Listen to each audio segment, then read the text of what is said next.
بسم اللہ الرحمن الرحیم۔ آج ہماری گفتگو کا موضوع ہے اردو افسانے کی مختصر تاریخ۔ یہ سوال انٹرمیڈیٹ سال دوم کے طالب علموں کے لیے ہے۔ پیپر میں یہ سوال نمبر 6 اور اس کے کل نمبر 8 ہوتے ہیں۔ اردو افسانے کی مختصر تاریخ۔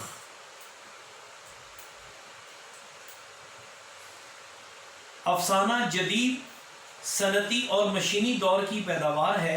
اس مشینی دور کی تھکا دینے والی مصروف زندگی میں لوگوں کے پاس اتنا وقت نہیں کہ وہ بھاری بھرکم داستانیں اور ناولیں وغیرہ پڑھیں۔ فطری طور پر انسان اپنے جذبات کی تسکین اور ذہنی تفریح کا سامان بھی چاہتا ہے۔ اسی احساس اور نظریے کے تحت اردو میں افسانہ وجود میں آیا۔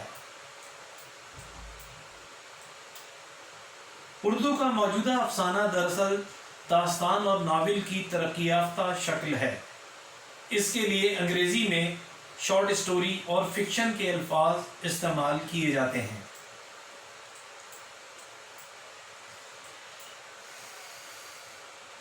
یہ ایک نثری داستان ہے جس کے پڑھنے میں آدھے گھنٹے سے 2 گھنٹے کا وقت لگے۔ یہ ایک فکری داستان ہے جس میں خاص واقعہ یا کسی ایک خاص کردار پر روشنی ڈالی گئی ہو۔ اس میں ایک پلاٹ ہو اور پلاٹ کے واقعات کی تفصیلات اس طرح مربوط اور اس کا بیان اس قدر منظم ہو کہ وہ ایک متحد اثر پیدا کر سکے۔ عموماً لوگوں کا خیال ہے کہ افسانہ اس مختصر کہانی کو کہتے ہیں جس میں زندگی کے کسی ایک پہلو پر روشنی ڈالی گئی ہو اور جسے ایک ہی نشست میں پڑھا جا سکے۔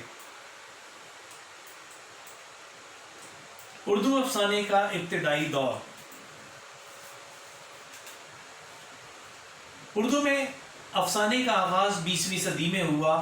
منشی پریم چند اردو کے سب سے پہلے افسانہ نگار ہیں، لیکن اردو افسانے کو جدید رنگ دینے میں ان کے ساتھ سلطان حیدر جوش اور سجاد حیدر یلدرم بھی شامل ہیں۔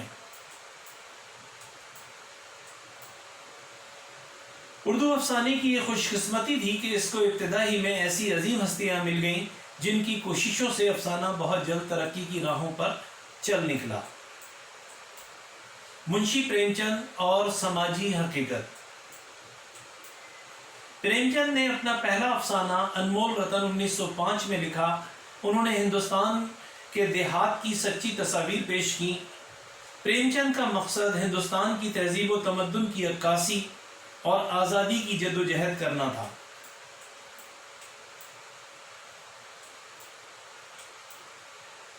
انہوں نے اپنی کہانیوں کی بنیاد رجائیت پر رکھی اور چیزوں کے روشن پہلوؤں کو اجاگر کیا۔ وہ موضوعات کو خالص انداز میں پیش کرنے کے عادی تھے۔ پریم چند نے بھوک، افلاس، جہالت، بیماری، ذہنی و جسمانی ناآسودگی جیسے موضوعات پر قلم اٹھایا۔ ان کا افسانہ کفن اس کی بہترین مثال ہے۔ سلطان حیدر جوش، سدرشن اور اعظم کریوی نے بھی پریم چند کی آواز کے ساتھ آواز ملائی۔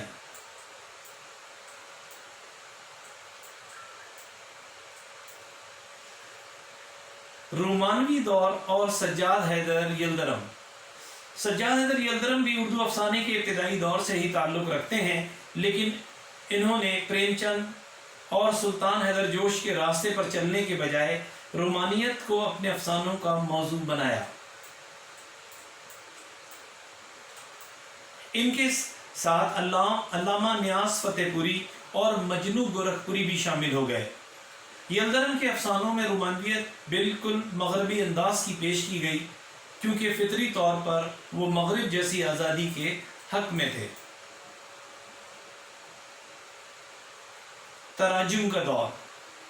1930 میں اردو افسانے میں ایک بڑی تبدیلی رونما ہوئی۔ افسانہ نگاروں نے امریکی، روسی، چینی، عربی، فرانسیسی اور جاپانی زبانوں کے افسانوں کے اردو میں ترجمے کیے۔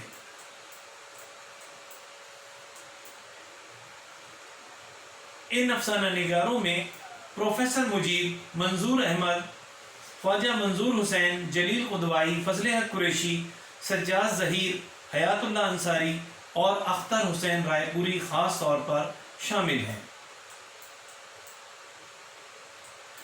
1932 اور انگارے کی تحریک۔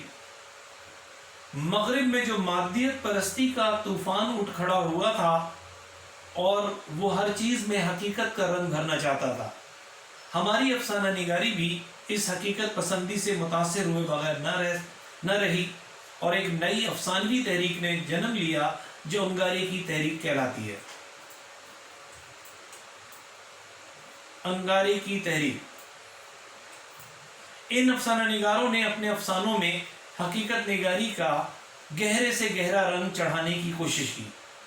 انگارے کتاب میں کل 10 افسانے ہیں۔ سجاد ظہیر کے 5، احمد علی کے 2، رشید جہاں کے 2 اور محمود الظفر کا 1 افسانہ شامل ہے۔ 1936 سے 1947 تک کا زمانہ ترقی پسند تحریک۔ 1936 اردو ادب میں ایک تاریخی موڑ کہلاتا ہے۔ ترقی پسند تحریک کی بنیاد پڑی اور افسانہ نگاروں کا نیا گروپ سامنے آیا جس میں کرشن چندر، اپیندر ناتھ اشک، عصمت چغتائی، علی سردار جعفری، راجندر سنگھ بیدی، سجاد ظہیر، خواجہ احمد عباس، سعادت حسن منٹو اور حیات اللہ انصاری وغیرہ شامل ہیں۔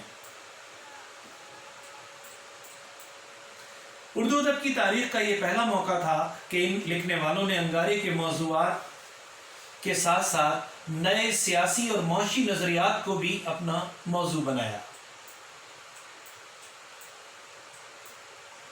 اس زمانے میں سرمایہ دارانہ نظام کے خلاف بھرپور آواز بلند کی گئی، سوشلزم کے نظریات کی ترجمانی کی گئی۔ بعض نے جنسی موضوعات کو محض جنس کی حیثیت سے نہیں بلکہ ایک سماج کی حقیقت کی حیثیت سے ان پر قلم اٹھایا۔ ان ترقی پسند ادیبوں میں ایک اہم نام کرشن چندر کا ہے، جبکہ سعادت حسن منٹو، عصمت چغتائی نے اپنی کہانیوں میں ان موضوعات کو سمیٹا جو بھری محفل میں راز کی بات کہنے کے مترادف ہے۔ اردو افسانہ تقسیم کے بعد 1947 میں برصغیر کی تقسیم نے جن حالات کو جنم دیا اور قتل و غارت گری کا جو بازار گرم ہوا، انسان نے بھیڑیے کی شکل اختیار کر لی اور لاکھوں انسان بے گھر ہوئے، اس نے اردو ادب پر ایک جمود طاری کر دیا۔ زیادہ تر ادیب خاموش ہو کر بیٹھ گئے، لیکن کچھ ایسے ضرور تھے جنہوں نے ان حالات میں محبت اور انسانیت کا درس دیا اور فسادات کے موضوع پر لکھا۔ ان میں کرشن چندر، سعادت حسن منٹو، عصمت چغتائی، قدرت اللہ شہاب، انتظار حسین، احمد ندیم قاسمی، اشفاق احمد، ممتاز مفتی، حاجرہ مسرور اور ختیجہ مستور بہت نمایاں ہیں۔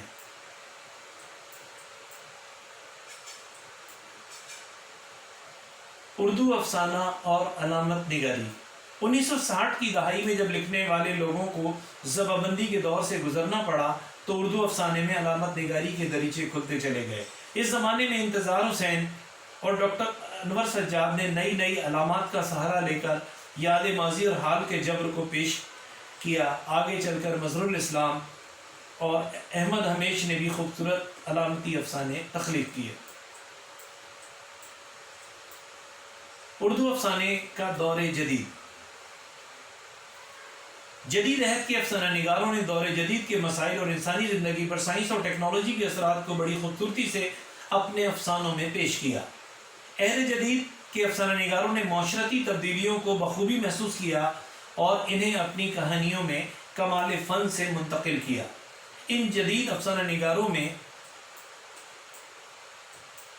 مشرف احمد، سلطان جمیل نسیم، منشا یاد، الطاف فاطمہ، نعیم آروی، مظہر الاسلام، علی حیدر ملک، شہناز پروین، شمشاد احمد، احمد ہمیش، علی رضا عبدی، آصف فرخی اور اخلاق احمد کے نام نمایاں ہیں۔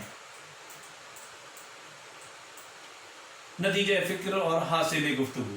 الغرض اردو افسانے کا جو سفر منشی پریم چند اور سجاد حیدر یلدرم سے شروع ہوا تھا تاحال بڑی کامیابی سے جاری ہے۔ اردو افسانے پر حالات زمانہ کے باعث کئی دور آئے، لیکن اس کی اہمیت و افادیت اس لیے قائم رہی کہ افسانے کا تعلق زندگی سے ہوتا ہے اور جب تک زندگی رہے گی یہ سفر بھی آب و تاب سے جاری رہے گا۔ اس میں نئے نئے ستارے اپنی روشنی بکھیرتے رہیں گے۔ یہ تھی ہماری آج کی گفتگو اردو افسانے کی مختصر تاریخ۔ یہ سوال انٹرمیڈیٹ کے طالب علموں کے لیے ہے۔ خدا حافظ۔ آپ کو یہ پروگرام کیسا لگا؟ اپنی رائے سے ہمیں ضرور نوازیے گا۔ اللہ حافظ۔